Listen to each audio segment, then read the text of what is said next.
O pioneiro Miguel Samoyeden costumava narrar histórias sobre um heróico gesto de coragem e solidariedade humana da origem do sobrenome Samoyeden. Contava que originalmente seus antepassados se chamavam Soraski. A troca de sobrenome ocorreu por ocasião da revolta de pequenos proprietários rurais ameaçados de perderem suas terras sob a ação brutal de um poderoso latifundiário. O antepassado assumiu a liderança e a organização de seus pequenos camponeses, mas foi sequestrado e cruelmente torturado pelos capangas do ganancioso e injusto latifundiário. Com o corpo cortado e sangrando, afirmava valente que preferia servir de adubo à sua terra do que entregá-la ao grileiro assassino. Como assumiu sozinho a responsabilidade pela rebelião dos camponeses, tendo sido o único, apesar de torturado, não se curvado diante das ameaças dos opressores, recebeu de seus companheiros um novo sobrenome, Sanhedrin, que mais tarde passou a Samoyeden. Miguel contava com orgulho que o movimento foi vitorioso e seu líder respeitado e amado por seus companheiros agricultores. Na Polônia, no início do século XX, as dificuldades de sobrevivência em diversas regiões eram muito graves. Naquelas terras que ainda não formavam um país independente, já que estavam dominadas pela Rússia, Áustria e Prússia, as condições de trabalho para os camponeses que arrendavam as terras dos grandes latifundiários eram de opressão, miséria e fome. Nas cidades também faltava trabalho para carpinteiros, ferreiros, comerciários e todos os demais trabalhadores.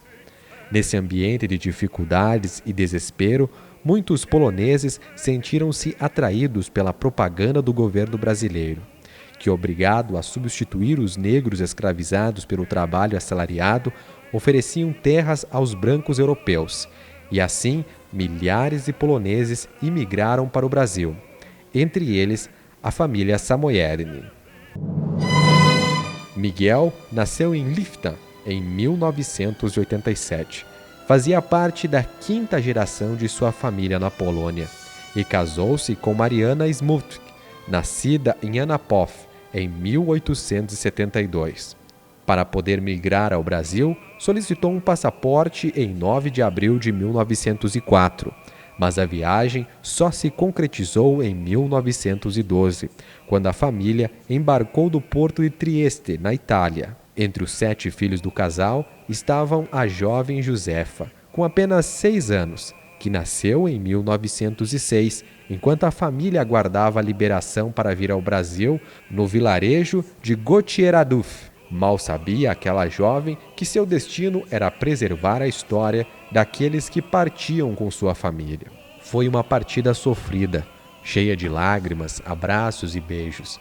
A despedida tinha um caráter definitivo, pois muitos que ficaram não acreditavam que veriam de novo aqueles que partiam, seja pelo risco da viagem ou pelos perigos, tanto os inimaginados quanto os reais da terra selvagem e desconhecida que os aguardava. Durante a viagem, a fome e a saudade eram companheira dos imigrantes poloneses nos navios.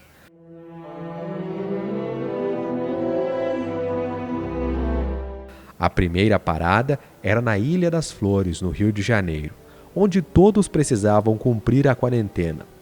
Ao pisarem no chão brasileiro, ficaram encantados com as paisagens vistas na ilha. Segundo Miguel, foi durante essa quarentena na Ilha das Flores que ele se curou de uma asma que o acompanhava desde a infância. Dizia que esta era a primeira vez que conseguia respirar livremente. Na ilha, as condições das famílias polonesas eram melhores. Havia comida e água, elas podiam tomar banho e lavar suas roupas. Mas após o fim da quarentena, eram catalogadas e enviadas conforme suas habilidades de trabalho para diversos locais do país.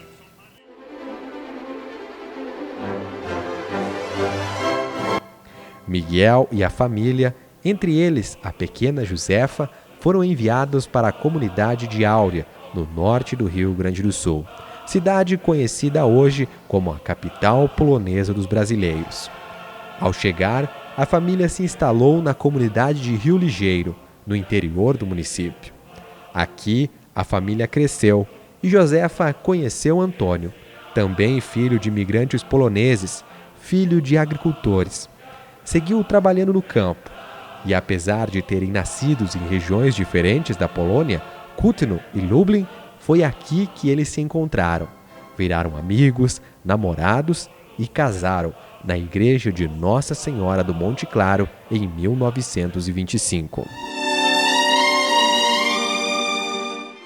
Em uma época sem nenhuma assistência oficial, ausência política de preços para os produtos agrícolas, falta de sindicatos rurais e assistencialistas, além de estradas precárias quase inexistentes, a fé e o trabalho mantinham os imigrantes poloneses sempre em frente.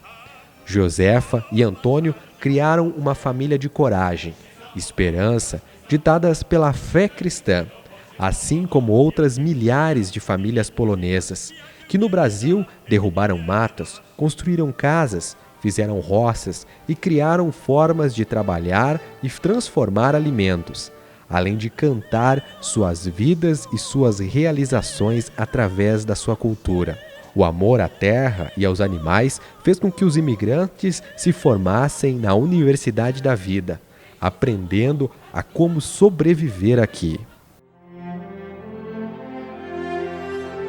Toda essa dedicação mexia com Josefa, que sabia que precisava cuidar de alguma forma para que as futuras gerações mantessem aquele amor pela cultura, tradições e valorizassem o seu passado de luta e glórias. Desta forma, ao longo de sua vida, ela se dedicou a um trabalho de preservação de sua história, de sua família e também de toda a cultura e história da imigração polonesa em Áurea. Aqui criou um centro histórico que preserva as memórias da cultura polonesa e de seus imigrantes, de 1911 até os dias atuais. A perene juventude de valores vividos pelos imigrantes, como a espiritualidade, o amor à igreja, a Maria Santíssima, amor à pátria, à terra, a coragem, a esperança e a solidariedade, proporcionaram diversidade cultural, que serviu como referência para as gerações futuras. Este é o sentido da Casa do Imigrante: unir o passado inteligente com o presente e o futuro inteligente.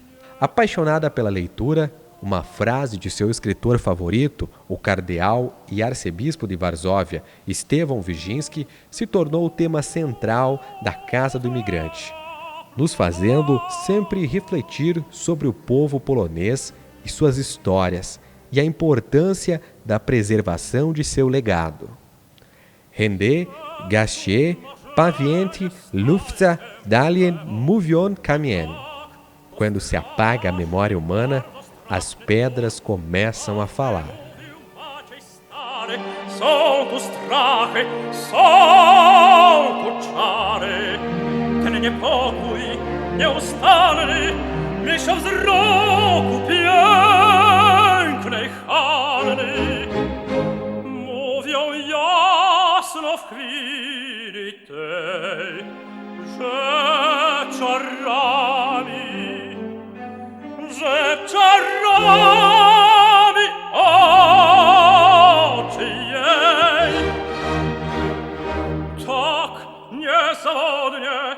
Bo wszedłszy pod ten dach, tylko mi tych oczu strach.